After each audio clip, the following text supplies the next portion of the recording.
مصطفى مصطفى منبع للصفا سيد الأنبياء مشعل في الوفا.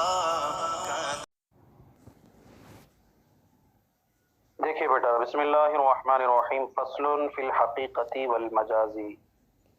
یہ فصل ہے حقیقت اور مجاز کے بیان میں. حقیقت کس کو کہتے ہیں اور مجاز کس کو کہتے ہیں؟ حق یحق بمعنی ثابت کرنا، اسی سے جو ہے حقیقت یہ فاعل کے معنی میں ہوتا ہے.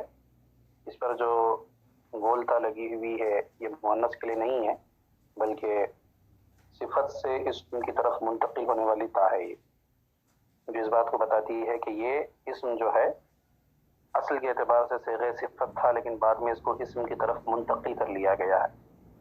مجاز جازا یجوزو یا جازا یجازو بمعنی تجاوز کر جانا، آگے بڑھ جانا، اسی سے مجاز ہے جو معنی حقیقی سے آگے بڑھ جائے تو اسی کو جو ہے مجاز کہتے ہیں.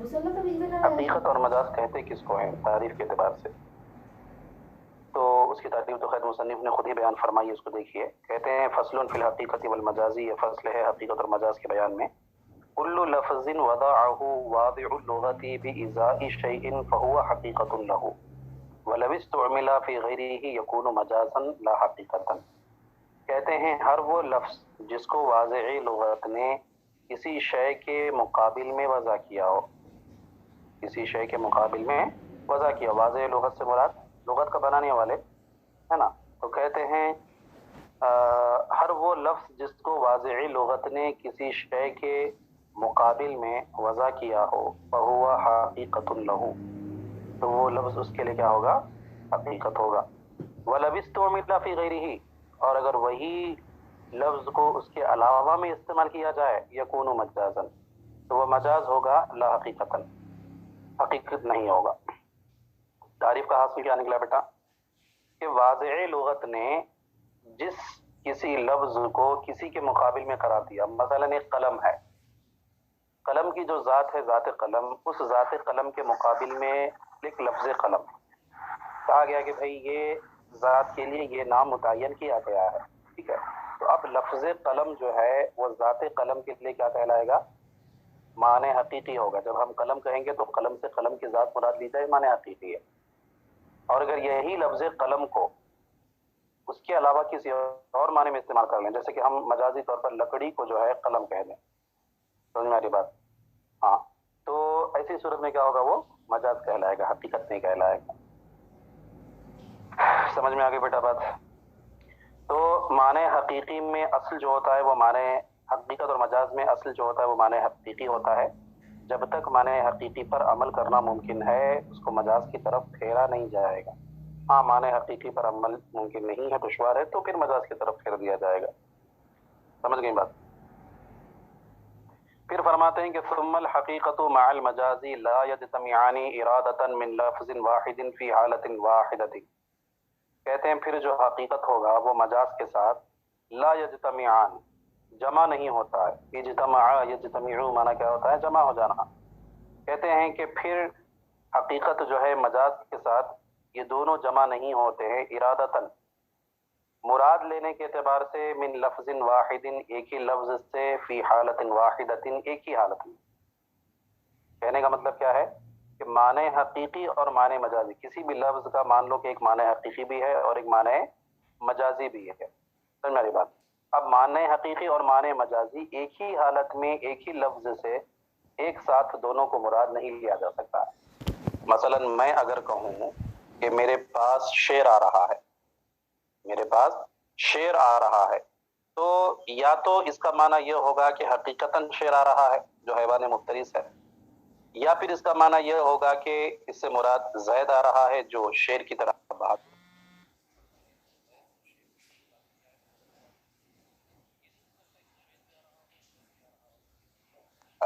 میری بات؟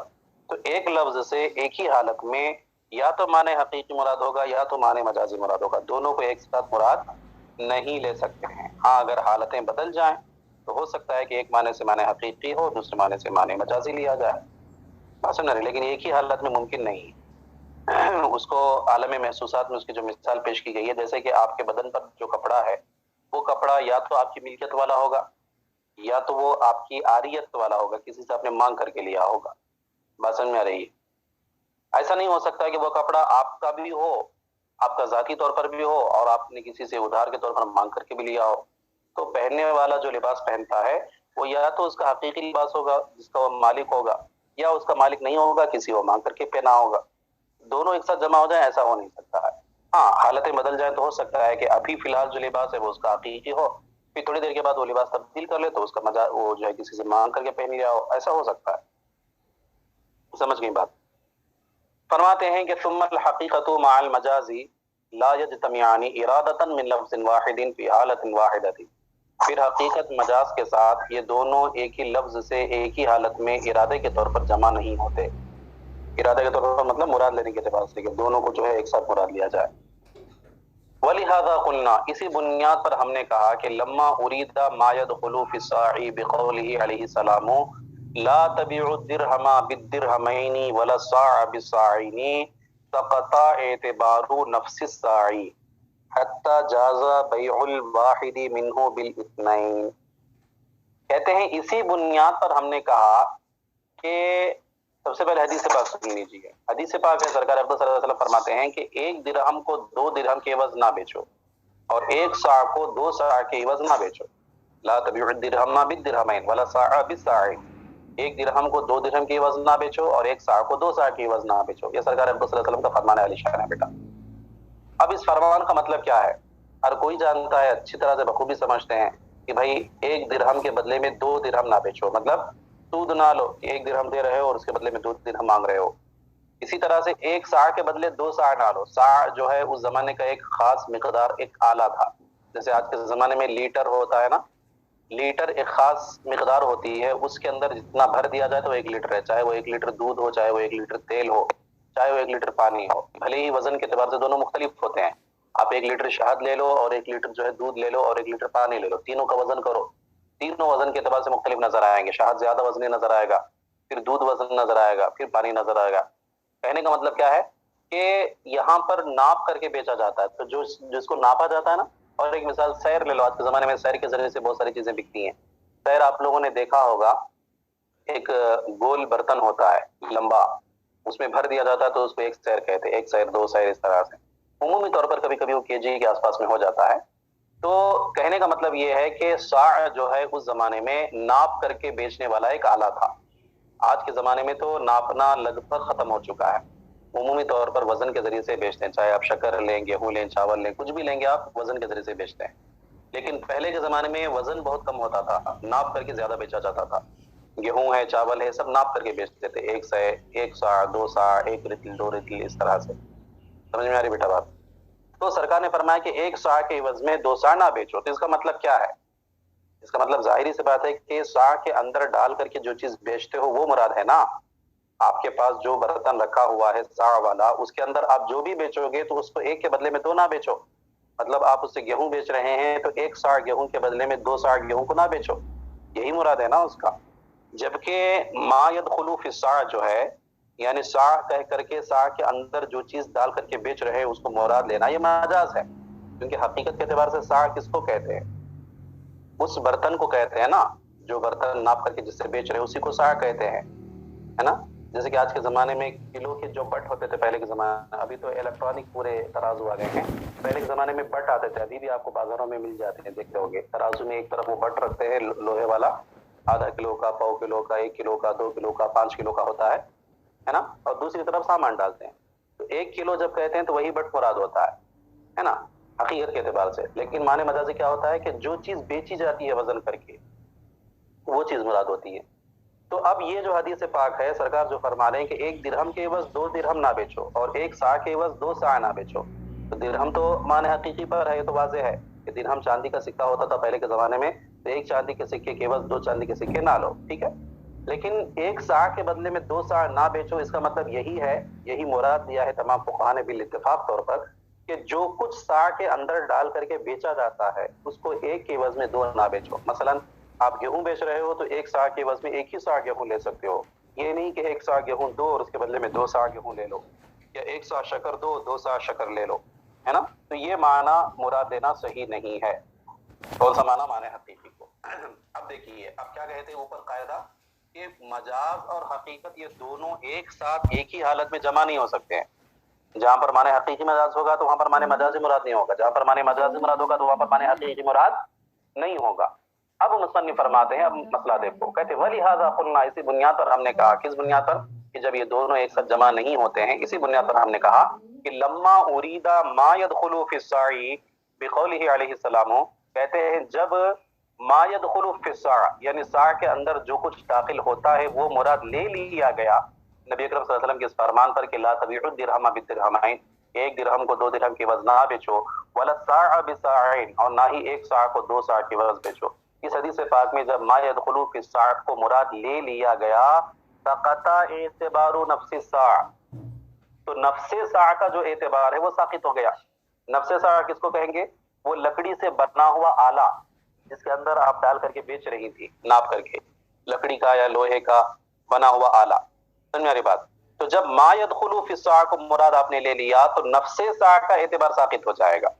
حتی جاز بیع الواحد منہ بالاثنین، یہاں تک کہ ان میں سے ایک کو 2 کے عوض میں بیچنا جائز ہوگا۔ یعنی کوئی آدمی اگر کیا کرنا چاہے، ساع کا جو برتن ہے، جس برتن سے ساع کا وزن ناپا جاتا ہے، اس ایک برتن کے عوض سے دوسرے 2 برتن لے لے تو جائز ہے۔ کیوں؟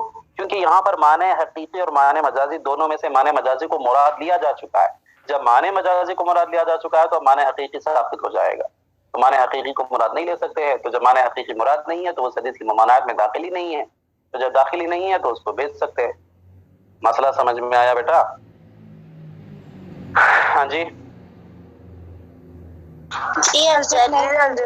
کہتے سقط اعتبار نفس ساعی، تو ایسی صورت میں نفس ساع کا اعتبار ثابت ہو جائے گا۔ حتی جاز بیع الواحد منہ بالاثنین، یہاں تک کہ ان میں سے ایک کو 2 کے عوض میں بیچنا جائز ہوگا۔ کس کو؟ نفس ساع کو، ٹھیک ہے۔ اسی طرح سے اور ایک مثال دیتے، کہتے ولما ارید الوقاع من آیت الملامسۃ سقط اعتبار ارادۃ المس بالید۔ اس مسئلے کو سمجھنے کے لیے پہلے آیت کریمہ سمجھو۔ آیت کریمہ ہے بیٹا اولا مستم النساء فلم تجدوا ماء فتیمموا صعیدا طیبا۔ پوری آیت اس طرح سے ہے کہ یا ایھا الذین آمنوا نہیں وان کنتم جنبا او جاء احد منکم من الغائط او لامستم النساء فلم تجدوا ماء فتیمموا صعیدا طیبا، یہ آیت کریمہ ہے بیٹا۔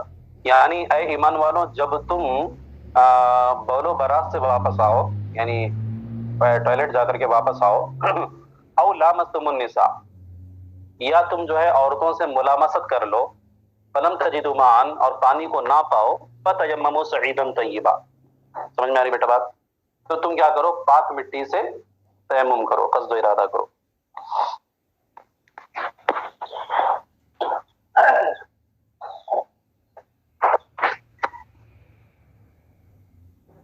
آیت کریمہ کا مفہوم کیا ہے بیٹا؟ آیت کریمہ کا مفہوم یہ ہے کہ اگر تمہارے اوپر غسل فرض ہو جائے اور تمہارے پاس پانی نہ ہو، ایسی صورت میں تم کیا کرو؟ تیمم کرو، بس یہی کہنا ہے، ٹھیک ہے۔ اس آیت کریمہ میں کلمہ آیا ہوا ہے ایک او لامستم النساء، ٹھیک ہے، او تو حرف عطف ہے، لامستم النساء، لامس یلامس ملامست، باب مفاعلت سے، اسی سے غائب کا خطاب جمع کا صیغہ ہے، لامستم النساء اس کا مفعول بھی ہے، ٹھیک ہے۔ تو لامستم جو ہے اس کا معنی حقیقی ہے مس بالید، ہاتھ سے چھونا۔ لامس یلامس ملامست کا لفظی معنی ہے ایک دوسرے کو چھونا، ٹھیک ہے، ہاتھ سے چھونا۔ چھونا جب بھی کہتے ہیں تو ہاتھ ہی سے چھونا مراد ہوتا ہے۔ اور ایک معنی ملامست کا آتا ہے بطور مجاز جماع، ہم بستری کرنا، جماع کرنا، ٹھیک ہے۔ اب یہاں پر جو ہے معنی حقیقی ہے مس بالید، ہاتھ سے چھونا، معنی مجازی ہے جماع۔ اب یا تو اس سے جماع مراد ہوگا یا تو اس سے مس بالید مراد ہوگا۔ اگر جماع مراد ہے تو مس بالید کا اعتبار ساقط ہے نا، اور اگر مس بالید مراد ہے تو جماع کا اعتبار ساقط، ٹھیک ہے۔ اب مصنف فرماتے ہیں کہ جب اس آیت کریمہ میں ملامست سے کیا کہتے ہیں وقاع یعنی جماع کو مراد لے لیا گیا تو کہتے ہیں سقط اعتبار ارادت المس بالید، تو ایسی صورت میں مس بالید کا ارادہ کرنا ہو چکے حج ثابت ہو جائے گا. سمجھ میں آئی بیٹا بات؟ تو آیت کریمہ کا مفہوم یہ ہوگا کہ وَإِن كُنتُمْ جُنُبًا فَاطَّهَّرُوا وَإِن كُنتُمْ مَرْضَىٰ، اگر تم بیمار ہو او علی سفر یا سفر پر ہو، او جاء احد منکم من الغائط، یا تم میں سے کوئی جو ہے غائط سے یعنی ٹوائلٹ سے واپس آئے، او لامستم النساء، یا پھر عورتوں کو تم چھو لو، فلم تجدوا ماء، اور تم پانی نہ پاؤ تو فتیمموا صعیدا طیبا. سمجھ میں آ رہی بیٹا بات؟ تو ہمارے نزدیک دونوں میں سے ایک ہی مراد ہوگا. اب یہاں پر جب جماع کو مراد دے لیے ہیں تو اب مس بالید کا اعتبار ثابت ہو جائے گا. اسی وجہ سے آپ لوگوں نے مسئلہ پڑھا ہوگا کہ ہمارے نزدیک اگر عورت کو کوئی چھو لے اپنے ہاتھ سے تو وضو نہیں ٹوٹتا. اس کے برخلاف اگر شوافی کے نزدیک معاملہ کیا ہے کہ اگر ہاتھ سے چھو لیتا ہے کوئی عورت کو تو ان کے نزدیک وضو ٹوٹ جاتا ہے، کیونکہ ان کے نزدیک جو ہے عمومی مجاز جائز ہوتا ہے. ایک ہی معنی سے معنی حقیقی بھی مراد ہے، معنی مجازی بھی مراد ہے، وہ جائز ہوتا ہے. تو وہ یہ کہتے ہیں کہ یہاں پر لامستم جو ہے دونوں اعتبار سے عام ہے، چاہے وہ جماع کریں تب بھی وضو ٹوٹے گا، بس سمجھ میں آ رہی، اور چاہے ہاتھ سے چھو لیں تب بھی وضو ٹوٹے گا. بات سمجھ میں آ گئی بیٹا؟ دیکھو کہتے ولما اريد الوقاع من آیت الملامست، کہتے اور جب آیت ملامست سے وقاع کو یعنی جماع کو مراد لے لیا گیا، سقط اعتبار ارادت المس بالیدی، تو ہاتھ سے چھونے کا ارادہ کرنے کا اعتبار جو ہے وہ ثابت ہو جائے گا، یعنی ہاتھ سے چھونا مراد نہیں ہوگا. سمجھ میں آگے بیٹا بات؟ ہاں جی آپا جان لوگ جی حضرت سمجھ رہی ہیں سب لوگ؟ ہاں جی. اب اسی اعتبار سے کچھ اور مسائل کی تفریحات پیش فرما رہے ہیں، بالکل آسان ہے. دیکھیے قال محمد علیہ الرحمۃ اذا اوصى لموالیہ وله موال اعتقهم ولموالیہ موال اعتقوهم كانت الوصیۃ لموالیہ دون موالی موالیہ. امام محمد علیہ رحمہ فرماتے ہیں کہ جب کسی انسان نے کسی شخص کے موالی کے لیے وصیت کی، باسن میری موالی ہم نے آپ کو کہا تھا اس سے پہلے مولا کی جمع ہے، آزاد کردہ کو بھی کہتے ہیں، آزاد کرنے والوں کو بھی کہتے ہیں. یہاں پر مراد لے لو موتق کو اس نے مراد دیا، آزاد کرنے والوں کو. تو کہتے ہیں کہ کسی کے موالی کے لیے اس نے وصیت کی کہ بھائی فلاں کے موالی کو اتنا اتنا دے دینا. اب حال یہ ہے کہ فلاں کے جو موالی ہیں، باسن میں آ رہی، انہوں نے، وہ تو خود موالی ہیں ہی، انہوں نے خود کچھ لوگوں کو جو ہے آزاد کیا ہے. بات سمجھ میں آ رہی ہے؟ مثلا زید کے موالی، زید کے آزاد کرنے والوں کو مراد لیا تھا فلاں وصیت کرنے والے نے کہ بھائی زید کے موالی جو ہیں، زید کے آزاد کرنے والے جو ہیں، ان کو کیا کرو تم میرے مال میں سے اتنا اتنا دے دینا. ٹھیک ہے. اب یہاں پر حال یہ ہے کہ زید کے جو موالی ہیں انہوں نے خود کچھ اور لوگوں کو بھی کیا ہے آزاد کیا ہے، تو موالی کے موالی ہوئے، وہ جو دوسرے آزاد کرنے والے وہ کیا ہوئے؟ موالی کے موالی ہوئے. بات سمجھ میں آ رہی ہے؟ تو معنی حقیقی کے اعتبار سے زید کے موالی صرف وہی ہیں جنہوں نے زید کو آزاد کیا ہے، اور معنی مجازی کے اعتبار سے وہ بھی موالی ہیں جنہوں نے ان موالی کو آزاد کیا ہے. یعنی زید کے موالی کے جو موالی ہیں وہ معنی مجازی ہیں. سمجھ میں آ رہی بیٹا بات؟ اب کہتے ہیں کہ یہ وصیت کس کے لیے ہوگی؟ تو کہتے ہیں معنی حقیقی کے لیے ہوگی، یعنی صرف زید کے آزاد کرنے والے جو ہیں وہ مراد ہوں گے. بات سمجھ میں آ رہی ہے؟ ان کے موالی کے جو موالی ہیں وہ مراد نہیں ہوں گے. کیوں؟ کیونکہ وہ مجازی ہیں، اور معنی مجازی یہاں پر جب معنی حقیقی مراد لے لیا گیا تو معنی مجازی کو مراد نہیں لے سکتے ہیں. سمجھ آگے بات؟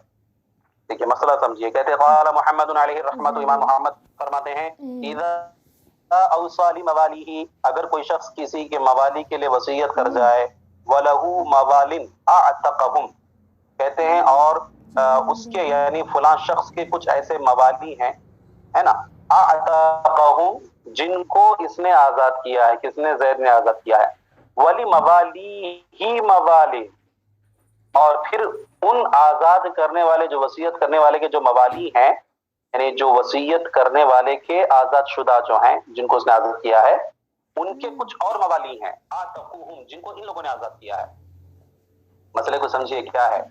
زید نے چند لوگوں کو آزاد کیا، ٹھیک ہے، موتق کو مراد لے لیجیے، زید نے چند لوگوں کو آزاد کیا. اب وہ جو چند لوگوں کو زید نے آزاد کیا ہے ان لوگوں نے پھر کچھ اور لوگوں کو آزاد کیا. ٹھیک ہے. تو زید کے موالی ہوئے یہ لوگ جو آزاد کردہ ہیں جن کو آزاد کیا گیا ہے، اور ان لوگوں نے جن لوگوں کو آزاد کیا ہے وہ موالی کے موالی ہیں. ٹھیک ہے. پھر ان لوگوں نے اور کچھ لوگوں کو آزاد کیا تو موالی کے موالی ہیں. اسی طرح سے سلسلہ چلتا رہے گا نا بیٹا. بالکل باپ بیٹے جیسی مثال ہے نا. زید باپ ہے، زید کے بیٹے عمر بکر ہیں، عمر بکر کے بیٹے خالد اور یونس ہیں. خالد اور یونس کے بیٹے جو ہے معمر اور سعید ہے، تو یہ سلسلہ چلتا رہے گا. تو زید کے جو بیٹے عمر بکر ہیں یہی اصل کے اعتبار سے اس کے بیٹے ہیں حسن میاری، اور اس کے بعد جتنے بھی آئیں گے وہ اس کے پوتے ہوئیں گے، لیکن وہ مجازاً ان کو بھی بیٹا کہہ دیا جاتا ہے. اسی طرح سے یہاں پر بھی ہے، زید نے کچھ لوگوں کو آزاد کیا، اپرون آزاد کردہ لوگوں نے انہوں نے کچھ لوگوں کو آزاد کیا. تو اب زید کے وہ بھی موالی ہیں وہ بھی موالی ہیں، لیکن پہلے والے جو موالی ہیں وہ معنی حقیقی کے اعتبار سے، اور دوسرے والے جو موالی ہیں وہ معنی مجازی کے اعتبار سے. سمجھ میں آ گیا مسئلہ؟ کہتے ہیں کہ امام محمد فرماتے ہیں کہ جب کسی انسان نے کسی کے موالی کے لیے وصیت کی، اور حال یہ ہے کہ اس کے کچھ موالی ہیں جن کو اس نے آزاد کیا ہے، اور ان موالی کے بھی کچھ موالی ہیں جنہوں نے ان کو آزاد کیا ہے، جن کو انہوں نے آزاد کیا ہے، تو کہتے کانا للوصیۃ لموالیہ دون موالی موالیہ. تو کہتے ایسی صورت وصیت جو ہوگی وہ صرف اس کے موالی کے لیے ہوگی، نہ کہ ان موالی کے موالی کے لیے ہوگی. بات سمجھ میں آ گئی آپا جان لوگ؟ ہاں جی جی حضرت، لیکن ایک بار ترجمہ. اچھا بات سمجھ میں آ گئی، پھر ترجمہ بھی چاہیے. ہاں جی آپا جان لوگ کمال کرتی ہیں، آپا جان لوگ ہماری ہیں.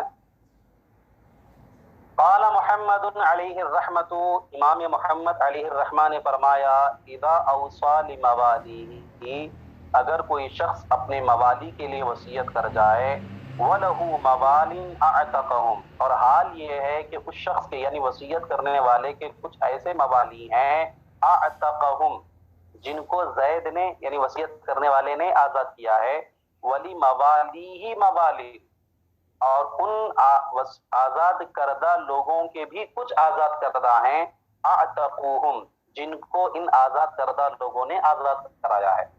ٹھیک ہے، تو کہتے ہیں کانت الوصیۃ لموالیہ، ایسی صورت میں وصیت جو ہوگی وہ ان کے موالی کے لیے ہوگی، یعنی زید کے وصیت کرنے والے کے موالی کے لیے ہوگی، دون موالی موالیہ، نہ کہ ان موالی کے موالیوں کو. ٹھیک ہے، یعنی پڑ موالی کو یا لکڑ موالیوں کو یا چکڑ موالیوں کو وصیت نہیں ہوگی، صرف خاص جو موالی ہیں انہی کو ہوگی. یعنی باپ نے وصیت کیا بیٹے کے لیے تو بیٹے ہی کو مراد ہوگا، پوتے کے لیے، پڑ پوتے کے لیے، لکڑ پوتے چکڑ پوتے کے لیے اور آگے جتنے بھی لگاتے جاؤ ان سب کے لیے نہیں ہوگا. سمجھ میں آ گیا مسئلہ؟ جی ہاں حضرت. جی جی حضرت. اتنا ہی رہنے دیجیے، اس کو ملا لیجیے.